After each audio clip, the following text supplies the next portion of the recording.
Hello, my weary and tired DC fans. We are all weary and tired because it's been a long journey, hasn't it, everyone? We started off with the DCEU. We were excited. We got such a great Superman movie in Man of Steel. As far as I'm concerned, that's my opinion. Your opinions can go down in the comments below, and I'll respect them even if they're not the same as mine. We had an awesome Superman movie in Man of Steel.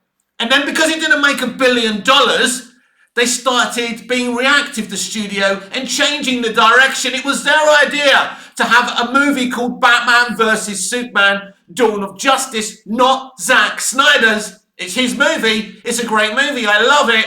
But we should have had a direct sequel to Man of Steel, written by Goyer and Nolan again, and directed by Zack Snyder. That was a brilliant Superman movie going that direction with those three men, those three brilliant creatives. Two of those creatives gave us the Dark Knight trilogy, for F's sake. You know, why did you move away from what Goyer's vision was? Why? What, because you didn't make $1 billion? Well, to a lot of the same people who are still at Warner Brothers, let me be clear. James Gunn's Superman must be judged on the same parameters. You know, it has to make more than $650 million. That's what Man of Steel made, right? James Gunn already trying to prepare us for failure by saying it's not about them doing well, it's about people loving them. Us, Man of Steel, Snyderverse appreciators were saying that, and we kept on being shot down. It can't be one rule for you, James, and another rule for everyone else. Yes, it's an artistic business.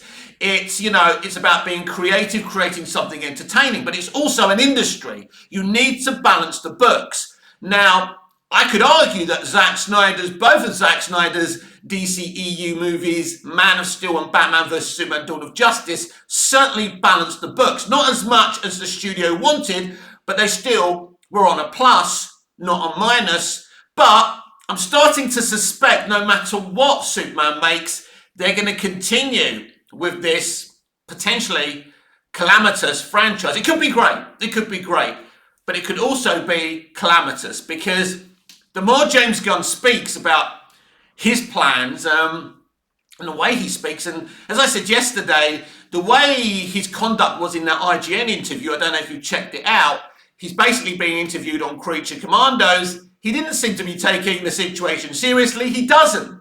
I think it was Aaron Fesher who said this is just a guy who's got the keys, like a kid who's got the keys to the kingdom, and he can't believe his luck. And you can understand that. You can understand his joyful behaviour, and I'm absolutely happy for him that he's like a kid in a candy shop.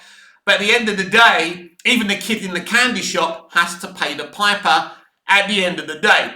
So let's react to his latest comments about Batman, the Brave and the Bold. Again, I'm going to remind you again that I had an exclusive video a few weeks back telling you that Brave and the Bold wasn't happening as a Batman movie, and it could be recycled into a Robin kind of movie. I don't know. Anyway, he's been parroting the same things. First of all, we heard the other day that they were moving forward with Brave and the Bold.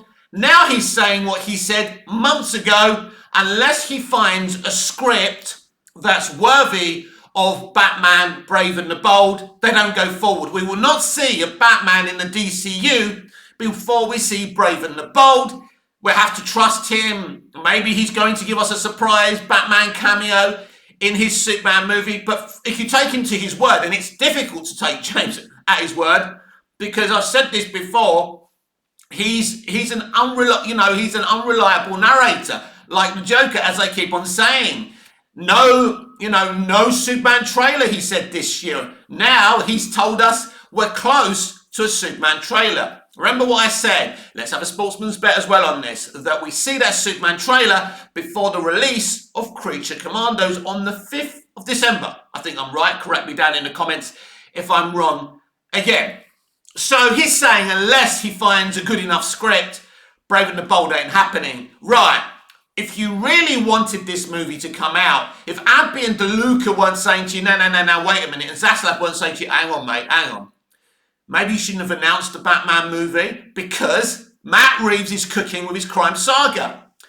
And Adby and DeLuca are most probably saying, do you know what, mate? You know, we don't need a second Batman. We don't want a second Batman movie. It's going to confuse people. Hold off.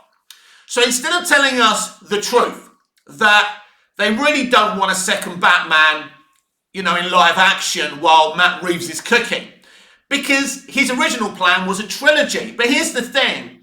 The more Matt Reeves' Bat Universe cooks, the more they're going to do. The more movies they're going to do. He could do an original trilogy like he's doing, but if it's cooking, why is he going to leave it behind? I mean, I don't think Christopher Nolan was particularly a Batman fan or a fan of superheroes. I don't know what possessed him to do the Batman trilogy, the Dark Knight trilogy, but I'm not necessarily sure he was a Batman fan. Doesn't mean he didn't make 3 great movies, but Nolan's Batverse isn't for everyone. I remember a guy who used to follow me on Facebook many, many years ago who hated Nolan with a passion. Hated him. I've never seen anyone hate a creative like that. And I mean, there's a lot of hate for a lot of creatives like Snyder and Gunn, but this was on another level. This guy was insane and he was trying to drag me down with him. Crazy. Got rid of him in the end. I see him pop up in places. He was a little bit scary. Anyway, so I forgot what I was talking about now. But yeah. So listen, I just don't feel that you can have 2 Batman, as I've said, and I don't think there's any plans. No Batman in the DCU. That's what I'm saying. No Batman in the DCU. It's not going to happen, right? It's not going to happen. Don't hold your breath for seeing Batman in the DCU. It's a little bit of a mess. You created this connective universe, DC universe. They've got a Superman. He may only last for 1 film. Who knows? You know my theory about him being killed off by Gunn by the end of that Superman movie. We shall see. But I don't think we're going to get a Batman in the DCU anytime soon. And we'll see if I'm right or wrong. I'm not always right. I'm right a lot because I have a gut feeling about this industry. But no, don't hold your breaths for a Batman in the DCU. And all this stuff, unless I get a good script, nothing's happening, are, delay tactics. They're spin because they don't want to tell you now. Because look, James Gunn's in trouble now. He's going to be in trouble with the fans. He keeps on digging himself hole after hole, but this is the biggest one. He announced a Batman movie, and now the studio is saying, do you know what, mate? This guy's cooking with Batman. We don't want your Batman. Leave it there for the time being, and we'll see what happens. And James Gunn and Matt Reeves are working together on some projects. But the thing is, as well, I think the problem is that Matt Reeves doesn't want his Batman in the DCU. And I think that WB and Gunn will keep on trying to grind him down and beg him to allow his Batman in DCU. And the only way that works, everything has to change then, because it can't be Brave and the Bold. It can't be this fantastical universe.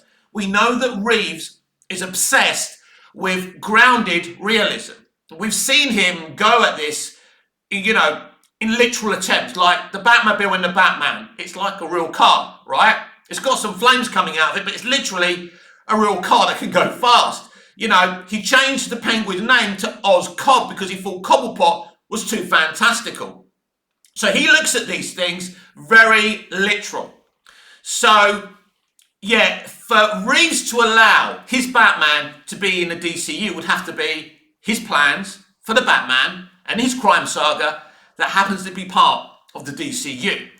And he'd probably allow some cameos in other places and things like that. So I think they are probably talking right now about Pattinson being part of the DCU, but Reeves would have to be in complete control. I am still not saying that it's impossible for Matt Reeves' crime saga to be part of the DCU. That's the plan. That's what, make no mistake, no matter what Gunn says publicly, that's what he wants, that's what Adby and DeLuca want, and that's what Zaslav want. Because there'll be no Brave and the Bold. There'll be no Brave and the Bold. The only Batman you're going to be seeing in live action is the Batman on Matt Reeves. Now, it's a bit of a tragedy. I love Bats. I would have loved to have seen a fantastical Batman universe in the DCU. But quite clearly, everyone, It's simply not going to happen. And one more thing before I go. All this nonsense when we see people who work in the DCU saying, this is going to be a great Superman. Like Frank Grillo saying, I saw the trailer, it's amazing, I'm not just saying that. Well, mate, yes you are. Why would I believe you? You work in that franchise. So if an independent figure says to me, Mick, this is going to be a great movie, I've seen the movie, I've seen the trailer, but until I see someone that I can trust tell me it's going to be great, I ain't going to believe any of you.